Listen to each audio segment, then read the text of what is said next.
प्रेम से बोलिए सदगुरु साहिब जी की जय हो। सतनाम साहिब। हे साहिब, आपका अनंत अनंत शुक्रिया, अनंत अनंत आभार। साहिब जी आपकी सर्वदा ही जय जयकार। आदरणीय सर्व संतों की जय हो। उपस्थित आदर के योग्य सभी जीवात्माओं को मेरा नमन। सतनाम साहिब। आप सब में बैठे परम पिता परमात्मा को शत शत नमन। वो भव निधि पार, वही भव सागर से पार हो जाते हैं। आगे कहते हैं, वेश्या ओढ़े मल मल खासा, गल मोतियन के हार। वेश्याओं को क्या मिलते हैं? मखमली गद्दे मिलते हैं, नोटों से लबालब होती हैं उनकी, और जेवरों से लबालब होती हैं वो। हीरा मंडी एक पिक्चर आई थी, अभी देखी है किसी ने? एपिसोड्स आए थे हीरा मंडी के नाम से। देखा था ना उनमें वेश्याओं के पास कितना पैसा था। इतना तो आम जनता के पास था भी नहीं, क्योंकि बोलियां लगती थी उनके जिस्मों की। वो जिस्म खोरी करके भी इतना धन इकट्ठा कर लेती हैं। इसीलिए कहा जाता है धन कमाना मुश्किल नहीं है। संसारी धन तो कोई भी कमा सकता है, कमाना मुश्किल है तो भक्ति धन कमाना मुश्किल है।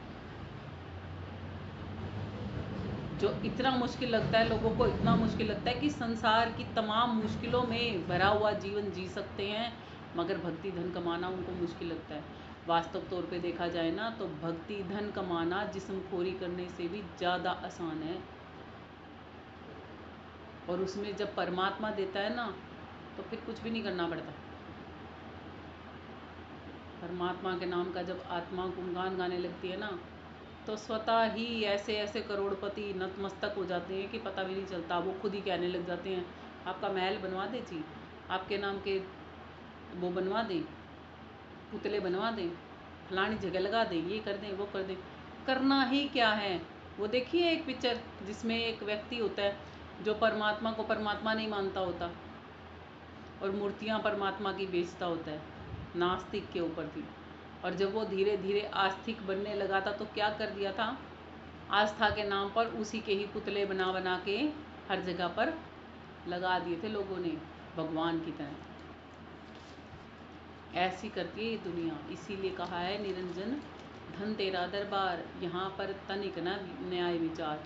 और संत जन पता है कहीं कहीं गुप्त और किसी किसी के आगे प्रकट क्यों थे? इसी वजह से थे। इसीलिए वो होल पब्लिक के बीच में ज्ञान प्रेक्षित नहीं करते थे, क्योंकि ज्ञान लेकर ज्ञान का मजाक बनाने वाले उस व्यक्ति विशेष को ही परमात्मा बनाने के लिए तैयार हो जाएंगे। जैसे आज व्यक्ति विशेष है ना, विशेषता तो है ही उनमें, इतनी बड़ी विशेषता है कि बखान ही नहीं कर सकते हम। मगर क्या कर दिया लोगों ने? यहीं पे ही साहिब बना के खड़ा कर दिया।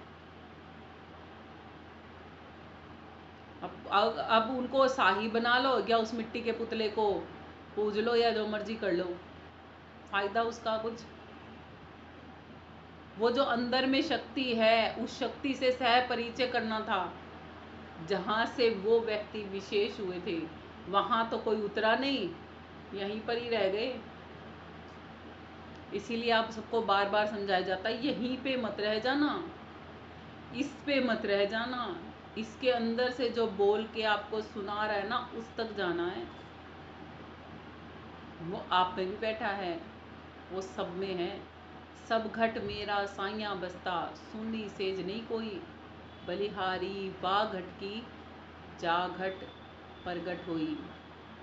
प्रगट कर लो, आपके अंदर ही है वो, दूर नहीं है आपसे बिल्कुल भी। अगर यदि प्रगट नहीं किया तो फिर रह जाओगे यहीं पे। संतों ने इसीलिए ही उसको प्रकट किया था बस। इसीलिए ही उन्होंने कभी महल महलायत को नहीं बनाया, ना ही उनको चाहा। बस वो अपने मार्ग पे लगातार सतत चलते रहे, मालिक का गुणगान गाते रहे। कभी देखा है संतों के जीवन को? पीछे टटोल के देखो, किसी का भी जीवन परिचय पढ़ के देखो, कोई बहुत ज़्यादा आलीशान उन्होंने किसी बंगलों में नहीं रहे। जैसे उस समय के संसाधन थे, जैसे उस समय के रहने सहने थे, सिंपल सोबर अपना रहते थे। बहुत ज़्यादा तड़क भड़क भी नहीं थी तो बिल्कुल सिंपल भी नहीं थी। जैसे सपोज करो कि मीराबाई जी थी, अगर मीराबाई जी जब तक महलों में रही तो उनका जो परिधान था उन्होंने वो भी धारण करके रखा था, और जब वो जोगन बन के चल पड़ी थी तो उन्होंने जब वो परिधान त्याग दिए थे तो फिर उनको दोबारा से अपनाया भी नहीं था, क्योंकि उनकी उतनी कैपेसिटी नहीं थी कि उनको वापस अपना सकती। रानी का पद छोड़ चुकी थी ना, जब तक महलों में थी, रानी बन के रहती थी तो रेशम की साड़ियाँ भी पहनती थी, गहने भी पहनती थी, तब सब कुछ पहनती थी वो। इसीलिए कहा जाता है कि वेश नहीं बनाना इसमें। अगर आप गृहस्थी में हो, जैसा गृहस्थी का आपका जीवन है उस तरीके के आप कपड़े पहन सकते हो।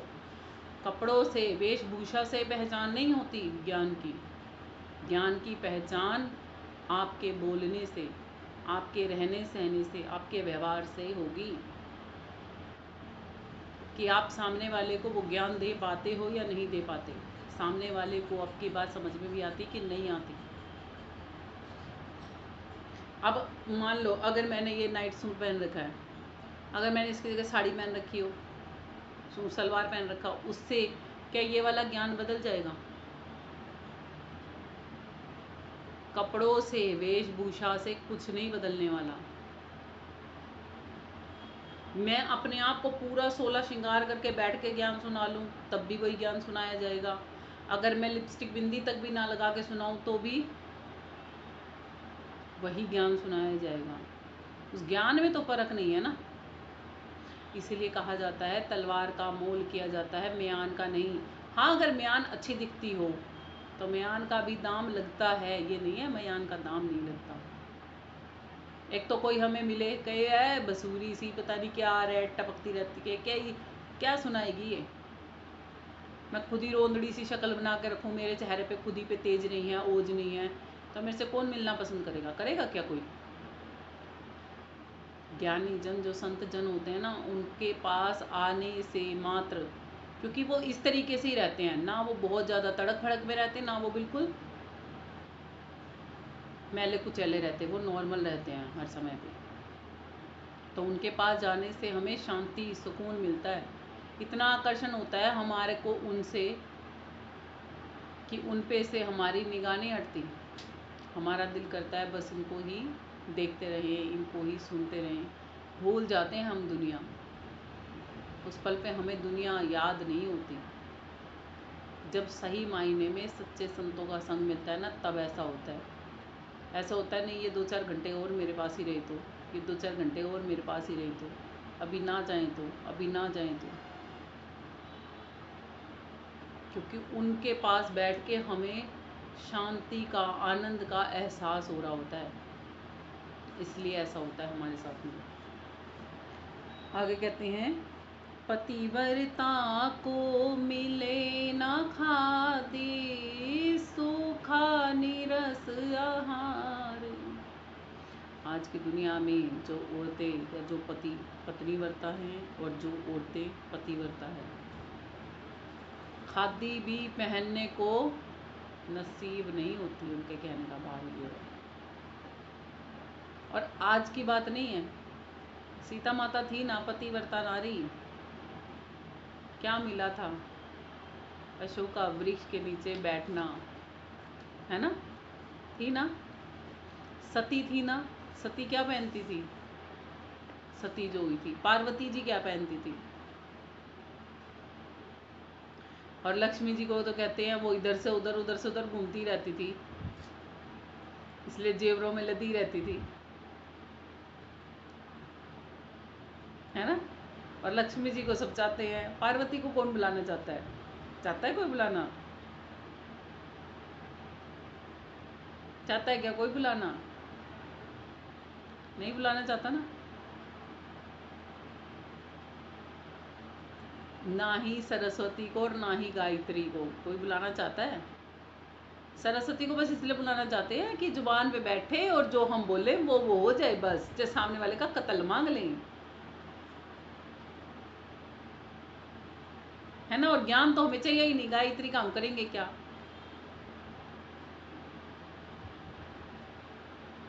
गायत्री ज्ञान देती है ना, सरस्वती सत्य बोलने की, जो बोलेंगे वो सिद्ध करने की ताकत रखती है।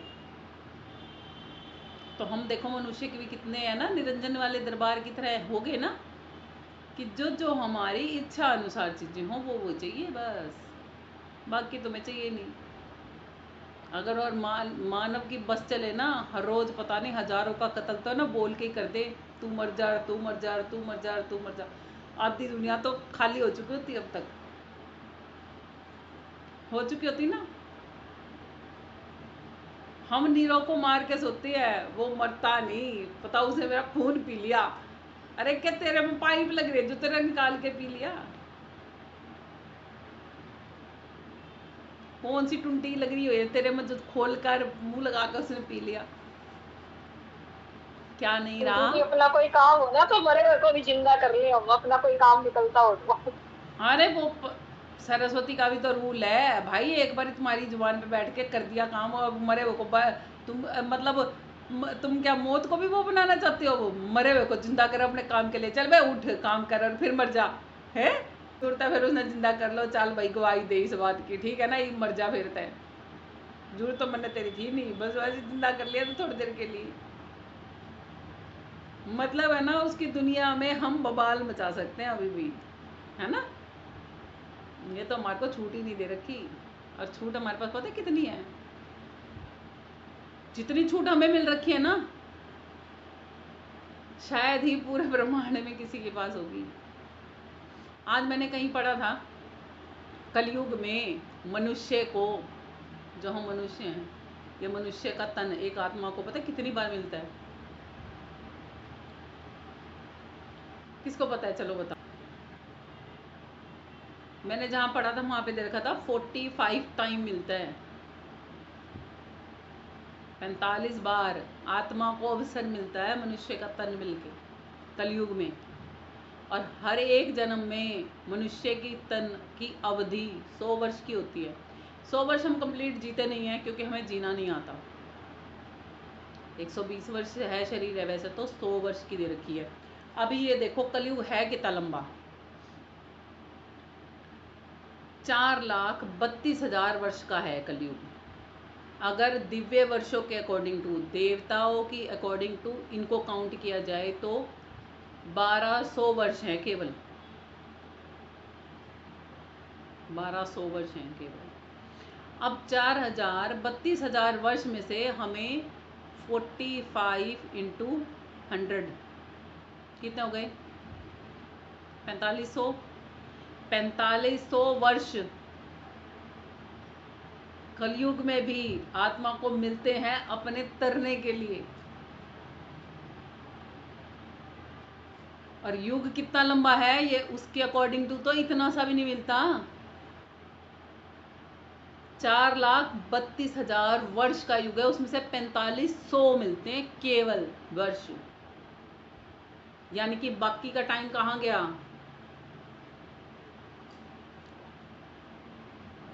जो इस 45